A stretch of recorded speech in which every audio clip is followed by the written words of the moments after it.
বাংলাদেশের স্বপ্নের বিশ্বকাপ স্কোয়াড ঘোষণা, গুরুত্ব দেয়া হয়েছে অভিজ্ঞদের।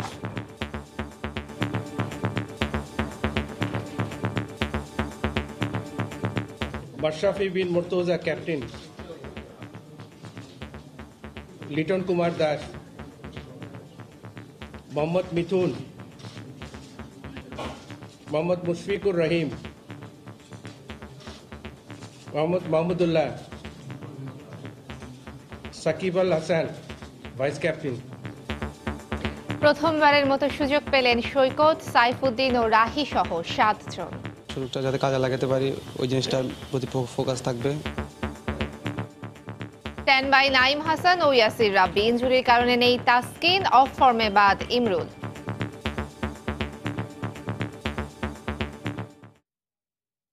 দেখছিলেন প্রধান শিরোনাম। দুপুরের সময় সঙ্গে আছে আমি ইমদাদুল হক এবং আমি তাহিয়া রুবাইয়াত অপলা। এবার অন্যান্য শীর্ষ সংবাদ। মানুষের দোরগোড়ায় স্বাস্থ্যসেবা পৌঁছে দিতে কাজ করছে সরকার। জাতীয় স্বাস্থ্যসেবা সপ্তাহে প্রধানমন্ত্রী নার্সিংয়ে আগ্রহী করতে প্রয়োজনে আইন সংশোধন। নুসরাতকে আগুন দেওয়ার ঘটনা আত্মহত্যা বলে চালানোর চেষ্টা পরিকল্পিত, অভিযোগ স্থানীয়দের। জড়িত ওসি মোয়াজ্জেম বলছে অভিযুক্তের। তদন্তের দাবি মানবাধিকার কমিশনের। চট্টগ্রামে পোশাক শ্রমিক এক কিশোরীকে আটকে রেখে ধর্ষণের অভিযোগ, ছ্যাঁকা দিয়ে ও চুল কেটে অমানবিক নির্যাতন, গ্রেফতার 6। রাজধানীর হাতিরঝিলে বিজিএমইএ ভবন ভাঙতে রাজুকের সব প্রস্তুতি সম্পন্ন। ব্যাংক ও আর্থিক প্রতিষ্ঠানগুলো সরিয়ে নিচ্ছে মালামাল। এবং কক্সবাজারের রোহিঙ্গা ক্যাম্পে দিনকে দিন বাড়ছে সংঘাতের ঘটনা। 1.5 বছরে নিহত 32, প্রত্যাবাসন বাধাগ্রস্ত করতেই ষড়যন্ত্র, দাবি স্থানীয়দের।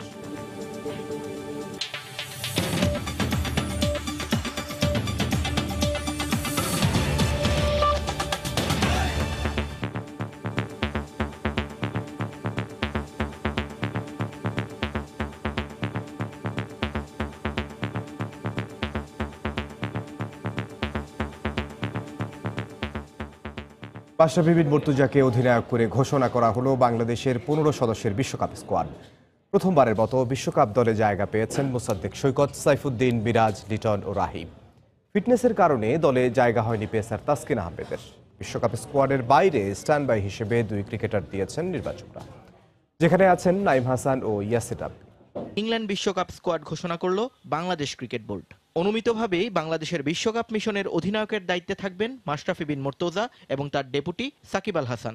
সাম্প্রতিক পারফরমেন্স এবং ইংলিশ কন্ডিশনে খেলার অভিজ্ঞতা বিবেচনায় নিয়ে দলে জায়গা করে নিয়েছেন middle order batsman Mosaddek Hossain Saikat. আর বিসিবি সভাপতি নাজমুল হাসান পাপনের ইঙ্গিতকে সত্যি করে বিশ্বকাপ স্কোয়াডের বড় চমক হিসেবে দলে জায়গা করে নিয়েছেন তরুণ পেসার আবু জায়েদ রাহি। মাশরাফি বিন মুর্তজা ক্যাপ্টেন, লিটন কুমার দাস, মোহাম্মদ মিথুন, মোহাম্মদ মুশফিকুর রহিম, মোহাম্মদ মাহমুদুল্লাহ, সাকিব আল হাসান ভাইস ক্যাপ্টেন, তামিম ইকবাল খান, সৌম্য সরকার, মোহাম্মদ সাইফুদ্দিন, আবু জাহিদ চৌধুরী রাহি, মোহাম্মদ মুস্তাফিজুর রহমান, মোহাম্মদ রুবেল হোসেন, মেহেদি হাসান মিরাজ, শব্বির রহমান রোমান, মোসাদ্দেক হোসেন সৈকত। এই 15 জন স্কোয়াড ওয়ার্ল্ড কাপের জন্য। এদিকে ইনজুরি থেকে ফিরলেও ফিটনেস লেভেল আন্তর্জাতিক ম্যাচ খেলার মতো না থাকায় বাদ দেয়া হয়েছে পেসার তাসকিন আহমেদকে। আর একাদশে অটোমেটিক চয়েস হিসেবে সাকিব আল হাসান থাকায় বিবেচনায় আসেননি আরেক বাঁহাতি স্পিনার নাজমুল ইসলাম অপু। ওপেনিংয়ে তামিমের সঙ্গী হিসেবে সৌম্য সরকার এবং লিটন দাস থাকায় দলে জায়গা হয়নি অভিজ্ঞ ইমরুল কায়েসের। নিয়ন মোহাইমিন, সময় সংবাদ, ঢাকা। বিশ্বকাপ দলে সুযোগ পাওয়াটা স্বপ্নের মতো। নির্বাচকরা যে আস্থা রেখেছেন একাদশের সুযোগ পেলে তার প্রতিদান দিতে চান। দল ঘোষণার পর তাৎক্ষণিক প্রতিক্রিয়ায় সময় সংবাদে এমনটাই জানিয়েছেন ফেনীর এই অলরাউন্ডার। আপাতত প্রিমিয়ার লিগ নিয়ে ব্যস্ত হলেও বিশ্বকাপ নিয়েও পরিকল্পনা শুরু করবেন বলেও জানান তিনি। একটা অলরাউন্ডার টিমের অনেক পজিটিভ দিক, ব্যাটিং বলিং দুইটা বলে সার্ভিস পাওয়া যায়। ইনশাল্লাহ আমি মুখিয়ে আছি আমার দুই ডিপার্টমেন্টে আমি নিজেকে কাজে লাগানোর জন্য। সুযোগ পেলে অবশ্যই নিজে সেরাটা দেওয়ার চেষ্টা করব। এই মুহূর্তে মিরপুরে আছেন রিপোর্টার হুমায়ুন কবির রোজ। বাংলাদেশের বিশ্বকাপ স্কোয়াডের বিষয়ে বিস্তারিত জানতে আমরা সরাসরি চলে যাচ্ছি তার কাছে। রোজ, আপনার ধন্যবাদ আপনাকে। আবার আপনি জানেন নিশ্চয়ই বাংলাদেশ দল ঘোষণা করা হয়েছে, তারই প্রেক্ষিতে আসলে বিভিন্ন ক্রিকেটার আমরা সাক্ষাৎকার নিয়েছি, তাদের প্রতিক্রিয়া জানতে পেরেছি। সেই ধারায় আসলে এখন আমার সাথে আছেন বিশ্বকাপে প্রথমবারের মতো আসলে সুযোগ পেয়েছেন মোহাম্মদ মিথুন। মিথুনের যদি একটু পিছনে যায়, তিনি আসলে মুশফিকুর রহিমদের সমসাময়িক ক্রিকেটার। তিনি ঘরোয়া ক্রিকেটে আসলে অনেক সেঞ্চুরি করেছেন, অনেক ম্যাচ বাঁচিয়েছেন। যারা ক্রিকেটকে খুব কাছ থেকে আমরা জানি, খুব কাছ থেকে খোঁজখবর নিই, মিথুনের সম্পর্কে আসলে আমরা জানি। মিথুন যেমন 2009 সালে ইংল্যান্ডের T20 বিশ্বকাপে বাংলাদেশ দলের সুযোগ হয়েছিল মূল দলে, কিন্তু তখন তার খেলার সুযোগ হয়নি। এরপরে যদি বলি, মাঝখানে কয়েকবার সুযোগ পেয়েছিলেন, কিন্তু ভাগ্যক্রমে কোনো কারণ কখনো ওপেনিং, কখনো টু ডাউন, কখনো লোয়ার ওয়ার্ডারে তাকে নিয়ে গবেষণা করা হয়েছে, যে কারণে মিথুনের মতন যে ব্যাটসম্যান, তার মাঝে যে ক্যালিভারটা আছে সেটা পূর্ণতাটা পায়নি বাংলাদেশ, যে কারণে হয়তো তাকে চিনতে একটু সময় লেগেছে। তারপরে আবার যখন মিথুন ট্রাই নেশনের সুযোগ পেয়েছিলেন, সেখানেও তিনি পর্যবেক্ষণে নানা গবেষণার শিকার হয়েছিলেন। সর্বশেষ যদি আবার মিথুনকে একটা সুযোগ দেওয়া হয়েছিল, সেটা হলো এশিয়া কাপে। আপনি জানেন শ্রীলঙ্কার সাথে মুশফিক আর মিথুন ইনিংস কিন্তু বাংলাদেশকে শ্রীলঙ্কার সাথে জিতিয়েছিল, এবং পাকিস্তানের বিপক্ষে একটা মৃতপ্রায়, বাংলাদেশের সম্ভাবনার মৃত একটা ম্যাচ জিতিয়েছিলেন মিথুন। সেই মিথুন আছেন আমার সাথে। মিথুন, একটু যদি পিছনের গল্প জানতে চাই, 2009 সালে আপনি ইংল্যান্ডে T20 বিশ্বকাপে সুযোগ পেয়েছিলেন, কিন্তু খেলা হয়নি, কিন্তু কাকতালীয়ভাবে আবারও ইংল্যান্ডে বিশ্বকাপ দলে প্রথমবারের মতো, কেমন লাগছে? অবশ্যই ভালো লাগছে। আর যদি পেছন থেকে তাকান তাহলে অবশ্যই চাবো না যে পেছনেরটা রিপিট হোক।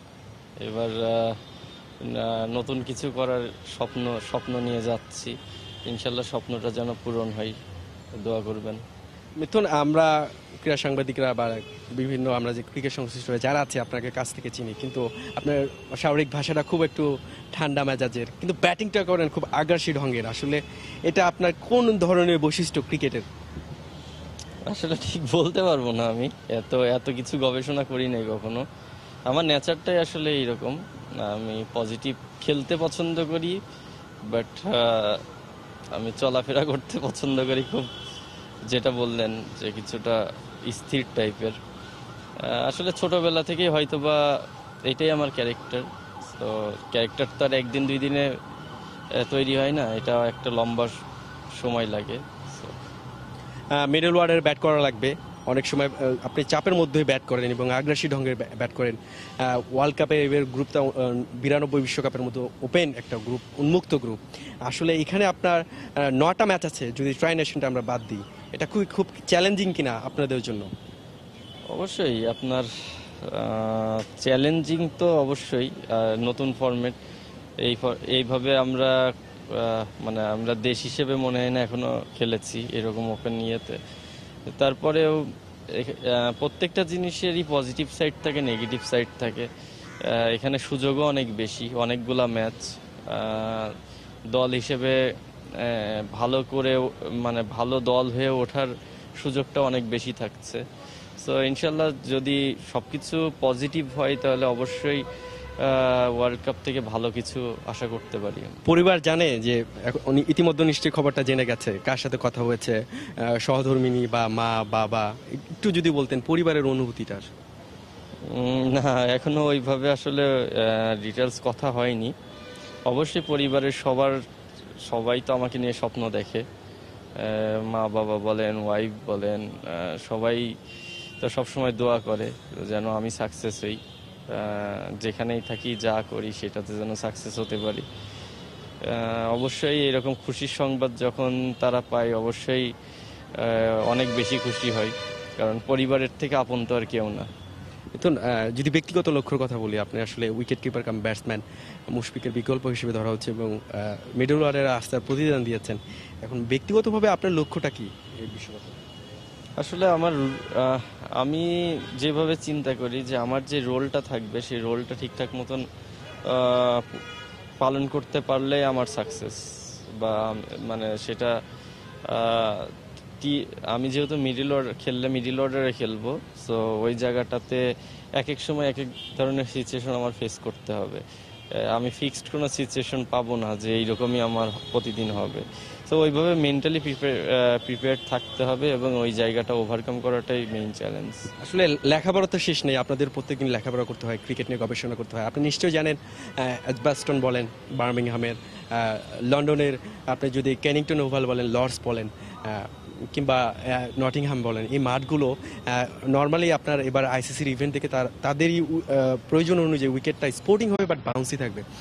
কিছু ক্ষেত্রে ক্যানিংটন ওভালের মাঠটাও কিন্তু ছোট, এখানে একটু রান বড় স্কোর করার একটা বড় চ্যালেঞ্জ থাকে, সেখানে আসলে উড়িয়ে খেলার একটা ব্যাপার থাকে, লফটের শট খেলার ব্যাপার থাকে। এই বিষয়গুলো নিয়ে কতটুকু হোমওয়ার্ক করেছেন? না, এখনো ওই রকম ডিটেলস মানে আমার একটু আইডিয়া কম, এত কিছু জানি না আসলে। তারপরে আমাদের তো অ্যানালাইজড আছে টিমের সঙ্গে, ওই সব ইনফরমেশনগুলো দেয়।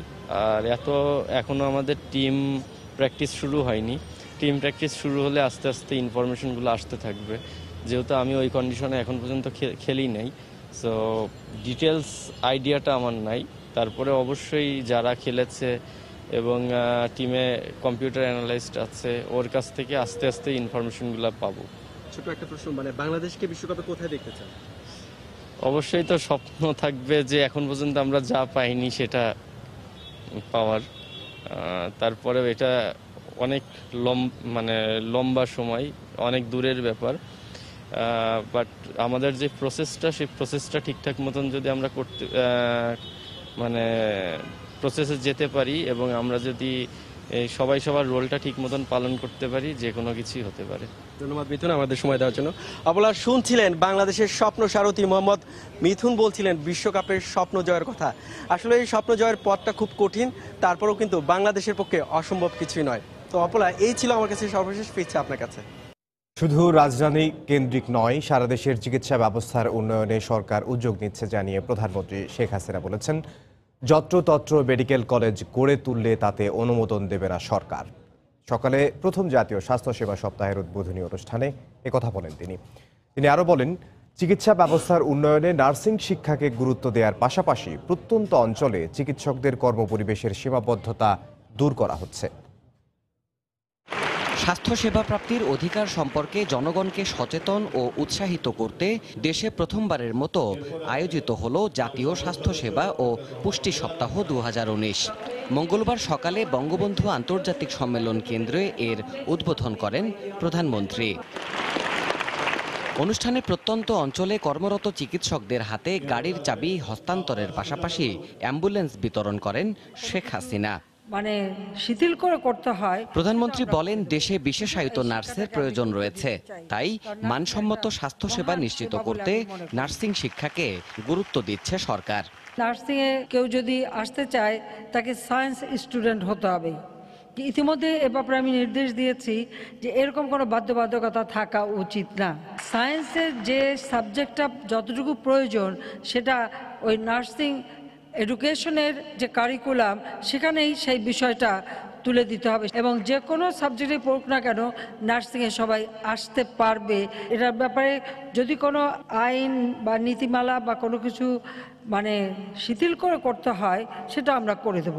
চিকিৎসা শিক্ষা প্রতিষ্ঠানগুলোতে শিক্ষার মান নিশ্চিত করার তাগিদ দিয়ে প্রধানমন্ত্রী বলেন, যত্রতত্র মেডিকেল কলেজের অনুমোদন দেবে না সরকার। মেডিকেল কলেজ তৈরির ক্ষেত্রেও শিক্ষার মানটা কতটুকু হবে সেটা বিবেচনা করেই করা হবে। আমাদের অবশ্য কিছু কিছু অভ্যাস আছে, একটা যখন শুরু হয় তখন সবাই সেটা করতে চায়, সেভাবে যত্রতত্র করতে দেওয়া যাবে না। মানসম্মত হতে হবে শিক্ষাটা, এটা অত্যন্ত গুরুত্বপূর্ণ। স্বাস্থ্য খাতের নানা উন্নয়ন পরিকল্পনা তুলে ধরে সরকার প্রধান বলেন, এমডিজির মতো এসডিজির লক্ষ্যমাত্রাও অর্জন করবে বাংলাদেশ। সেই ট্রেনিং এর ব্যবস্থা। দেবাশিস রায়, সময় সংবাদ, ঢাকা। দুপুরের সময় আরও থাকছে। সারা দেশে নৌযান শ্রমিক ফেডারেশনের কর্মবিরতি, মালিক পক্ষ লঞ্চ চালু রাখার ঘোষণা দিলেও মানছেন না শ্রমিকরা, যাত্রী দুর্ভোগ।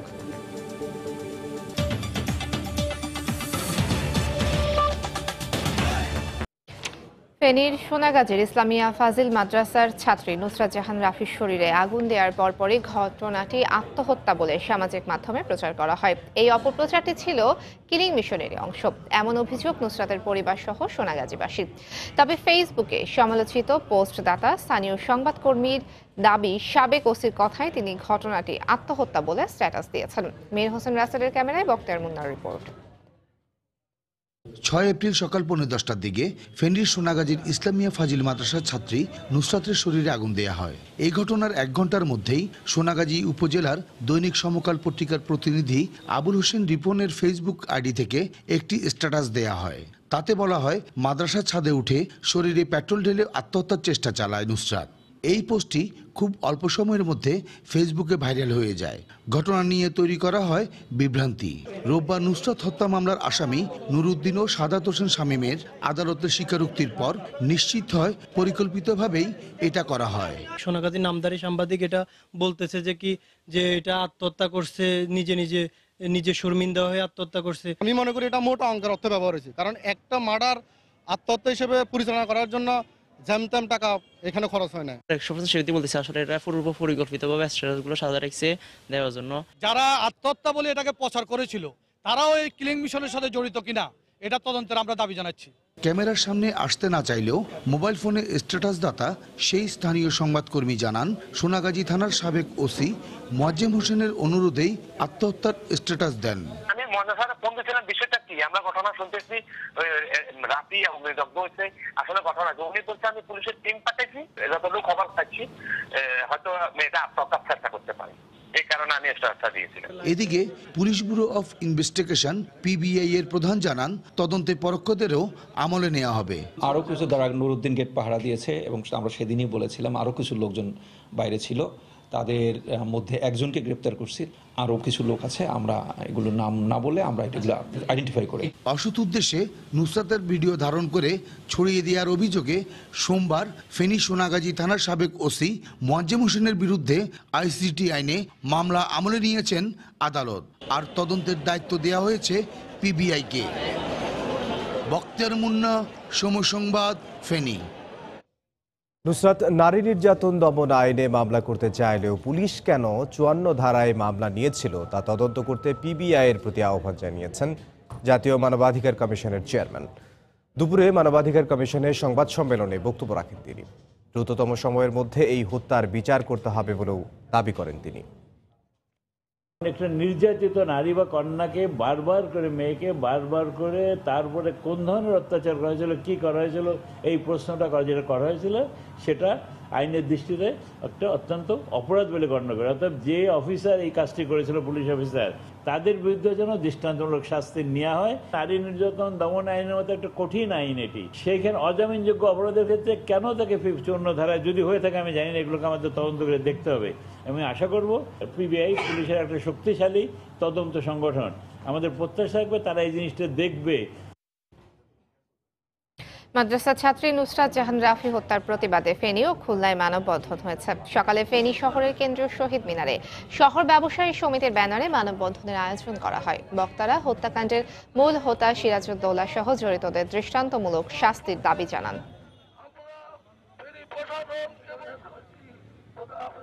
একই ঘটনার প্রতিবাদে খুলনা বিশ্ববিদ্যালয়ে মানববন্ধন করেছেন শিক্ষক ও শিক্ষার্থীরা। এই সময় বক্তারা নুসরাত হত্যাকাণ্ডে প্রত্যক্ষ ও পরোক্ষভাবে জড়িতদের আইনের আওতায় এনে দৃষ্টান্তমূলক শাস্তির দাবি জানান।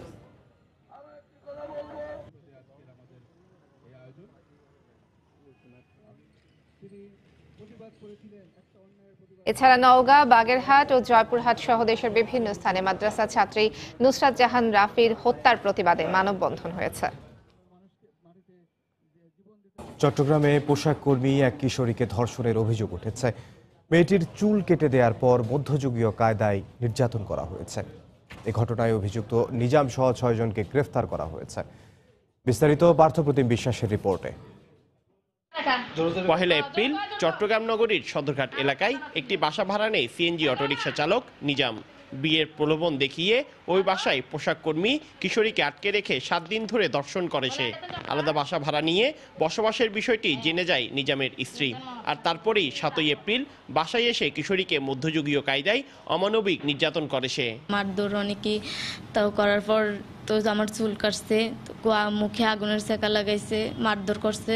হেরা যে আমার কাছে আমার সাথে এরকম অত্যাচার করছে, আমার এত মারপিট করছে, তো কষ্ট দিচ্ছে, আমি ওদের বিচার চাই।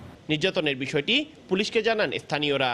পরে অভিযান চালিয়ে মেয়েটিকে উদ্ধার এবং নির্যাতনের ঘটনায় জড়িত অভিযুক্ত নিজাম ও তার স্ত্রীসহ 6 জনকে আটক করা হয়। নির্যাতিতা বাদী হয়ে সদরঘাট থানায় মামলা করলে তাদের গ্রেফতার দেখানো হয়। সারা রাত তাকে নির্যাতন করছে মেয়েটাকে, এবং চুল কেটে দিয়েছে, সিগারেটের ছেঁকা দিয়েছে গালে, বিভিন্নভাবে এই লোমহর্ষ ঘটনার বর্ণনা দেওয়ার পরে আমি সারা রাত অভিযান করে আমি 6 জনকে গ্রেপ্তার করেছি এবং নারী নির্যাতন আইনে মামলা রেকর্ড করেছি। নাগরিক বা জনসাধারণ আছে তাদের প্রতি আমি অনুরোধ করব যে এই ব্যাপারে একটু সচেতন থাকতে হবে, যে মেয়ে বা আমার ছেলে কার সাথে কি করতেছে বা আমার মেয়েটা কি করতেছে, কোথায় যাচ্ছে না যাচ্ছে।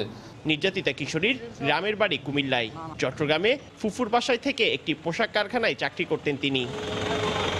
পার্থপ্রতিম বিশ্বাস, সময় সংবাদ, চট্টগ্রাম। অবশেষে শুরু হচ্ছে কারওয়ান বাজারে হাতিরঝিলে অবস্থিত বিজিএমই এর বহুতল ভবন ভাঙার কাজ। গত 2 দিন পোশাক শিল্প মালিকদের শীর্ষ সংগঠনটির প্রধান কার্যালয়ের জিনিসপত্র সরানোর পর আজ সকালে ভবনটি ভাঙার প্রস্তুতি নেওয়া হয়। ডিনামাইট সহ আধুনিক প্রযুক্তি ব্যবহার করে ভবন ভাঙা হবে। এর আগে ভবন ভেঙে ফেলতে কয়েকবার সময় বেঁধে দেন আদালত। তবে পোশাক শিল্পের স্বার্থ বিবেচনায় প্রতিবারই বাড়ানো হয়েছে সময়সীমা। সবশেষ মুচলেকা দিয়ে 1 বছরের সময় নেয় বিজিএমই কর্তৃপক্ষ, যা শেষ হয়ে গেল 12ই এপ্রিল। আদালতের রায় মাথায় রেখে রাজধানীর উত্তরায় চলছে তৈরি পোশাক শিল্প মালিকদের সংগঠন বিজিএমই এর নতুন ভবনের নির্মাণ কাজ।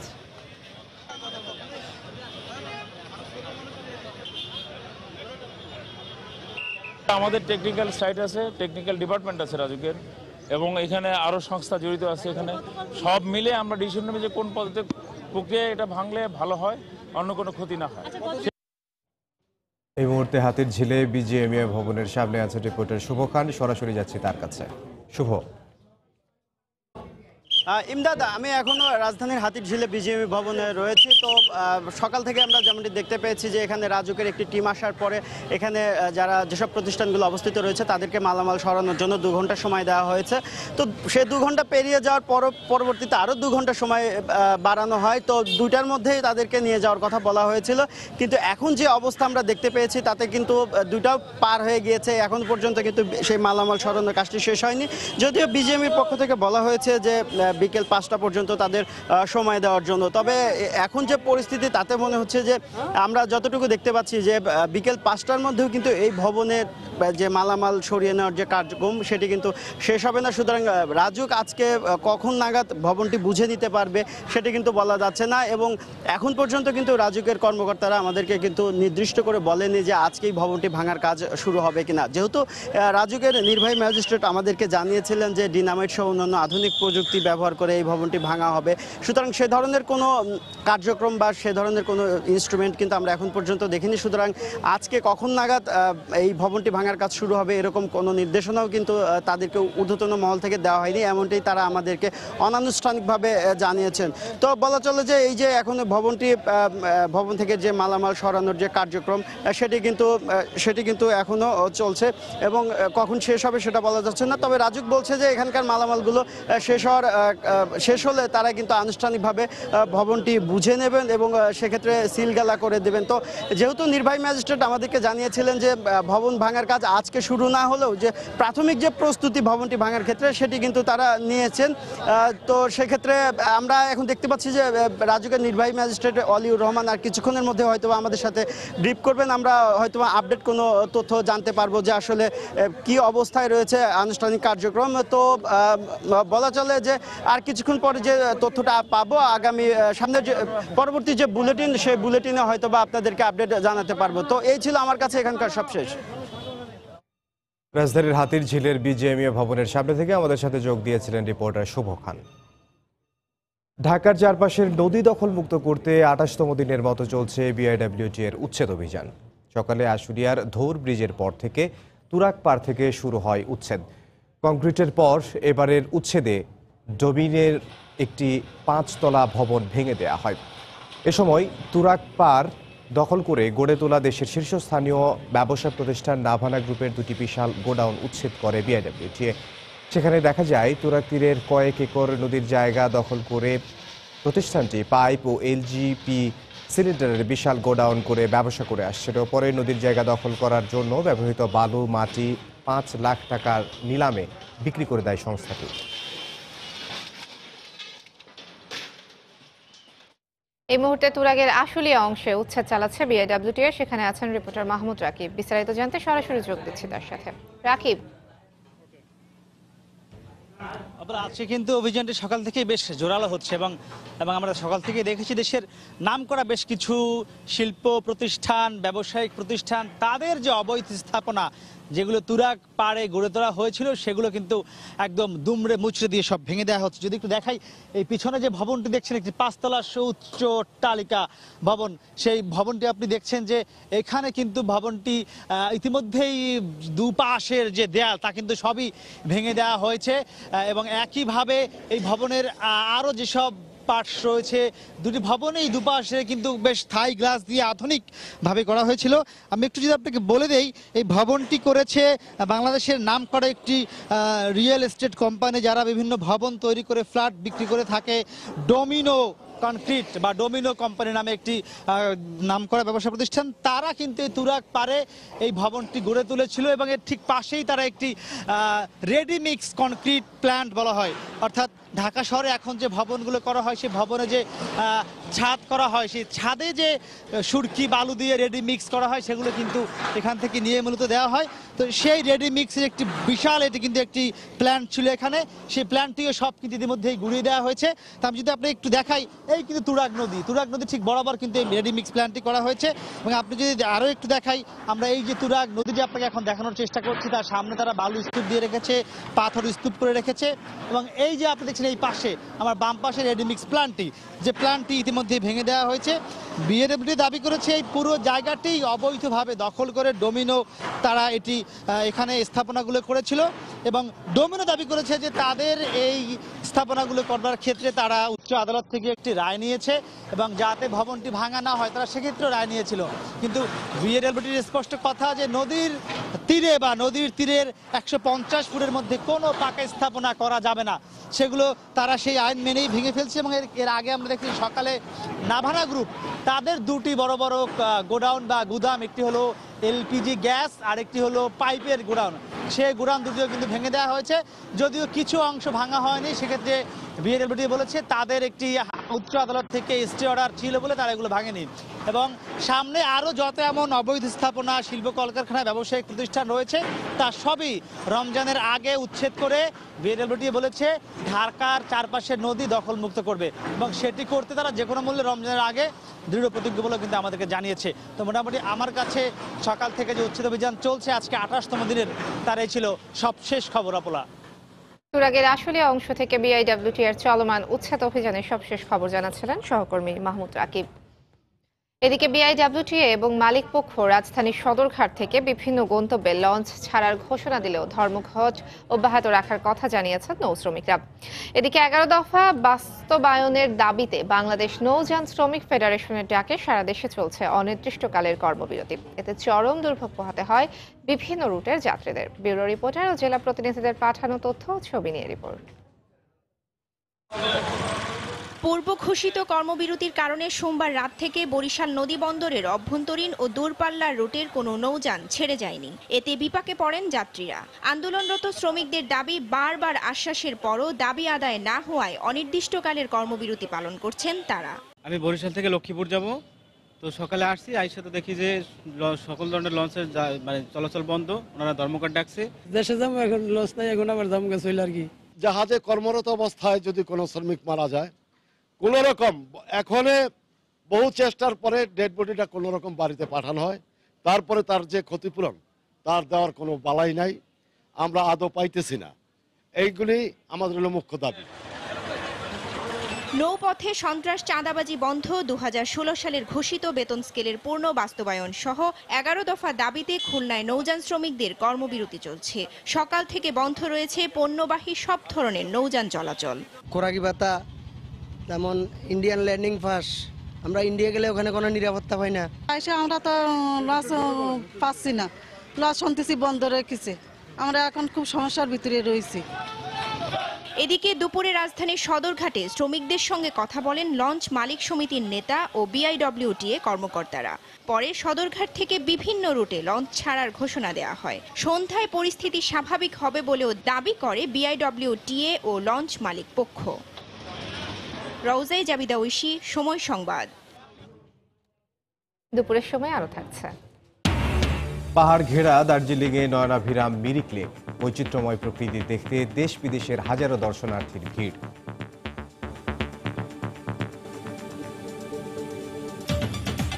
সময় যতই গড়াচ্ছে ততই সহিংস হয়ে উঠছে কক্সবাজার ক্যাম্পে আশ্রয় নেয়া রোহিঙ্গারা। নিজেদের মধ্যে দ্বন্দ্বের কারণে সংঘাতের ঘটনা বাড়ছে। তুচ্ছ ঘটনায় হামলা, সংঘর্ষ, খুন সহ নানা অপরাধে জড়িয়ে পড়ছে মিয়ানমারের এই বাস্তুচ্যুতরা। এ ধরনের ঘটনায় গত 1.5 বছরে মারা গেছে অন্তত 32 জন। এতে উদ্বেগ বাড়ছে স্থানীয়দের। তাদের দাবি, প্রত্যাবাসন ও ভাষান্তরে স্থানান্তর প্রক্রিয়া বাধাগ্রস্ত করতেই অপরাধ ঘটানো হচ্ছে। সুজাউদ্দিন রুবেলের তথ্য, মোহাম্মদ ফরাজের ছবি নিয়ে রিপোর্ট। গত 21 ফেব্রুয়ারি উখিয়ার কুতুপালন ক্যাম্পের একটি ব্লকে রোহিঙ্গারা জার্মানির 3 সাংবাদিক সহ এক স্থানীয়কে মারধর করে। এখন নিয়মিতই এ ধরনের ঘটনা ঘটছে রোহিঙ্গা ক্যাম্পে, জড়িয়ে পড়ছে নানা অপরাধে। তুচ্ছ ঘটনায় হামলা, সংঘর্ষ, প্রকাশ্যে অস্ত্রের মহড়া, খুন এখন যেন নিত্য ব্যাপার। পরিসংখ্যান বলছে গত 1.5 বছরে রোহিঙ্গা ক্যাম্পে 32 জন মারা গেছেন নানা ঘটনায়। মোট 312টি ঘটনায় আসামি হয়েছে 650। স্থানীয়দের দাবি, ক্যাম্পের ভেতরে গড়ে উঠেছে বিভিন্ন গ্রুপ।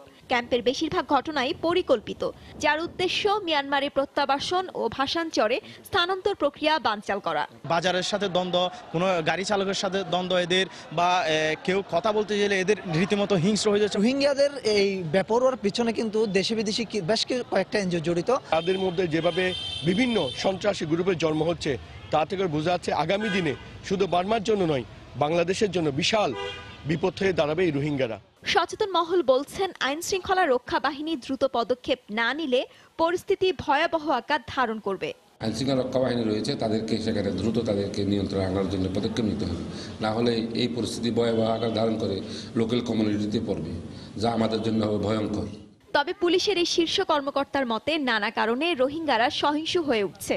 অপরিকল্পিতভাবে বিভিন্ন বাজার গড়ে উঠছে। এই বাজারগুলোর আপনার যে দোকানের ভাড়া, চাঁদা, এসকল নিয়ে মূলত তাদের ভিতরে এই বিরোধটা আছে। রোহিঙ্গা ক্যাম্প দেখাশোনা করে ত্রিপুরা আসছি, আমরা ওখানে আইন শৃঙ্খলা বিষয়টা দেখি, অন্যান্য আইন শৃঙ্খলা বাহিনীও তারাও দেখে। কক্সবাজারের উখিয়া ও টেকনাফের 33টি ক্যাম্পে অবস্থান করছে 11 লাখের বেশি রোহিঙ্গা, আর এই 2 উপজেলায় স্থানীয় বাসিন্দা 5 লাখের মতো। সময় সংবাদ, কক্সবাজার। কার্যকর কোনো আইন বা নীতিমালা না থাকায় একদিকে যেমন নির্যাতনের শিকার দেশের প্রায় 1 কোটি গৃহকর্মী, অন্যদিকে গৃহকর্মীর হাতে গৃহকর্ত্রীর খুনের ঘটনাও ঘটছে প্রায়। 2015 সালে গৃহকর্মী নিয়োগের নীতিমালা প্রণয়ন করা হলেও তা মানছেন না কেউই। সরকারি পক্ষ ব্যর্থতা স্বীকার করলেও দিতে পারলেন না কোনো সমাধান।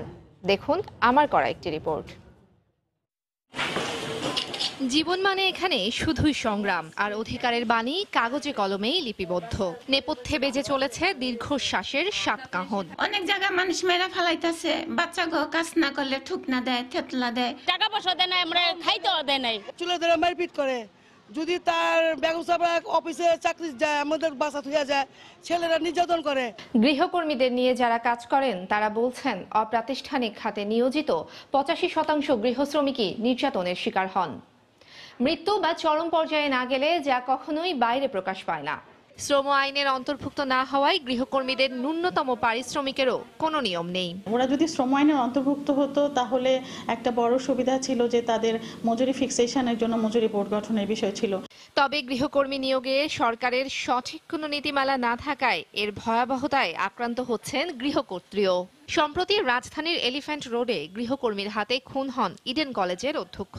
নিয়ম অনুযায়ী গৃহশ্রমিক নিয়োগের আগে প্রয়োজনীয় কাগজপত্র থানায় জমা দেওয়ার কথা থাকলেও কেউই নিয়ম মানছেন না। আমার কাছে আছে কাগজপত্র, কিন্তু থানায় জমা দিইনি আর কি। কাজের লোকের যে কাগজপত্র যেমন আইডেন্টিটি কার্ড, তারপরে সে কোথা থেকে আসছে, সেই অ্যাড্রেসগুলো যে আমাদের বেসিক্যালি পুলিশ থানায় ওখানে জমা দিতে হবে, এই ব্যাপারে তো অনেকেরই ধারণা নেই। কাকে রাখছেন, এই যে একটা বাসায় আপনি ঢুকতে দিচ্ছেন, তার অবস্থান নিশ্চিত করছেন, তা এই ক্ষেত্রে কিন্তু জেনে শুনে তাকে আসলে নিয়োগ দেওয়া উচিত।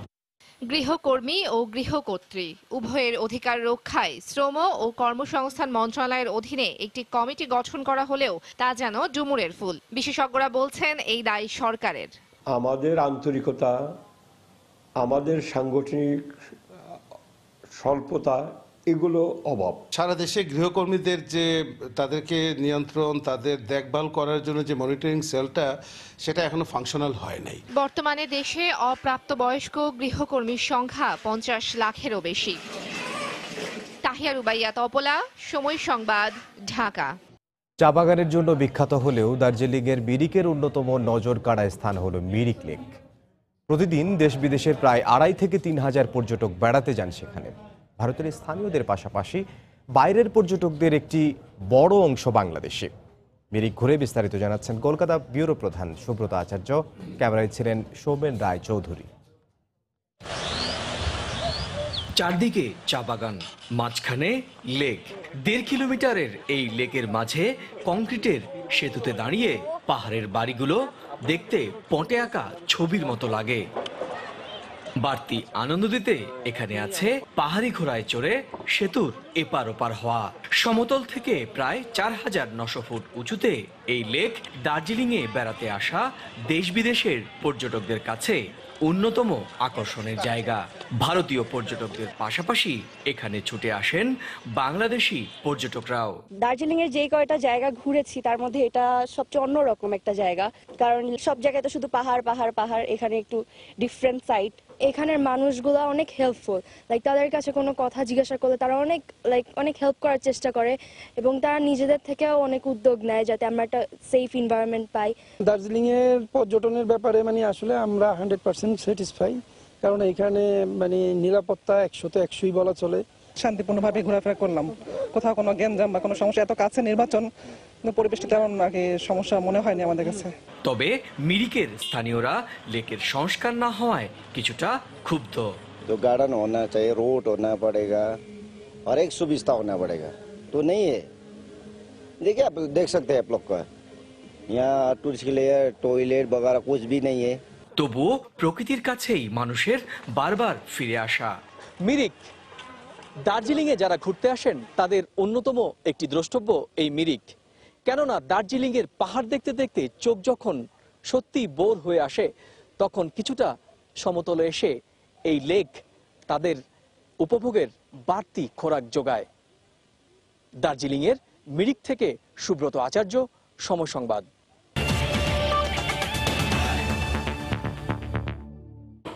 সাইফুদ্দিন এবং মোসাদ্দেক হোসেন সৈকত প্রথমবারের মতো বিশ্বকাপ দলে সুযোগ পাওয়ায় খুশি তাদের পরিবারের সদস্যরা। আশা করছেন ভালো পারফর্ম করে দেশের নাম উজ্জ্বল করবে তাদের সন্তানরা। দেশবাসীর কাছে দোয়াও চেয়েছেন তারা। আমি দেশবাসীর কাছে দোয়া চাই, সাইফুদ্দিন বিশ্বকাপে খেলতেছে, এটাই আমাদের গর্ব। সবাই দোয়া করবেন আমার ছেলের জন্য, বিশ্বকাপে যেন মুখ উজ্জ্বল করতে পারে। সে ফেনী সন্তান হিসেবে আমি এবং আমার পরিবার, ফেনীবাসী, আমরা সবাই গর্ববোধ করতেছি। আল্লাহর রহমতে ওই ডাক পাইছে, আমরা সবাই আনন্দিত, সবাই খুশি, যাতে ভালো খেললে দেশের জন্য জয় করতে পারে। লিগের পারফরমেন্স এসে 4টা 50 আর একটা সেঞ্চুরি করেছে। দোয়া করি যেন বাংলাদেশ টিম ভালো রেজাল্ট করে এবং সৈকত ভাই যেন ভালো পারফর্ম করতে পারে। দুপুরের সময়ের শীর্ষ সংবাদগুলো জানিয়ে দিচ্ছি আরো একবার। বাংলাদেশের স্বপ্নের বিশ্বকাপ স্কোয়াড ঘোষণা, গুরুত্ব দেয়া হয়েছে অভিজ্ঞদের। সুযোগ পেলেন সৈকত, সাইফুদ্দিন ও রাহি, নেই তাসকিন, ইমরুল। মানুষের দোরগোড়ায় স্বাস্থ্যসেবা পৌঁছে দিতে কাজ করছে সরকার। জাতীয় স্বাস্থ্যসেবা সপ্তাহে প্রধানমন্ত্রী নার্সিংয়ে আগ্রহী করতে প্রয়োজনে আইন সংশোধন। নুসরাতকে আগুন দেওয়ার ঘটনা আত্মহত্যা বলে চালানোর চেষ্টা পরিকল্পিত, অভিযোগ স্থানীয়দের। জড়িত ওসি মোয়াজ্জেম বলছে অভিযুক্ত। তদন্ত শুরু পিবিআই। চট্টগ্রামে পোশাক শ্রমিক এক কিশোরীকে আটকে রেখে ধর্ষণের অভিযোগ, ছ্যাঁকা দিয়ে ও চুল কেটে অমানবিক নির্যাতন, গ্রেফতার 6। এবং রাজধানীর হাতিরঝিলে বিজিএমইএ ভবন ভাঙতে সময় লাগবে জানালো রাজু। গ্যাস বিদ্যুৎ বিচ্ছিন্ন করে আজই সিলগালা করার সিদ্ধান্ত। এই ছিল দুপুরের সময়। আপনার মোবাইলে সময় সংবাদ দেখতে ও সব খবর পেতে ডাউনলোড করুন সময় অ্যাপ। সঙ্গে থাকুন সময়।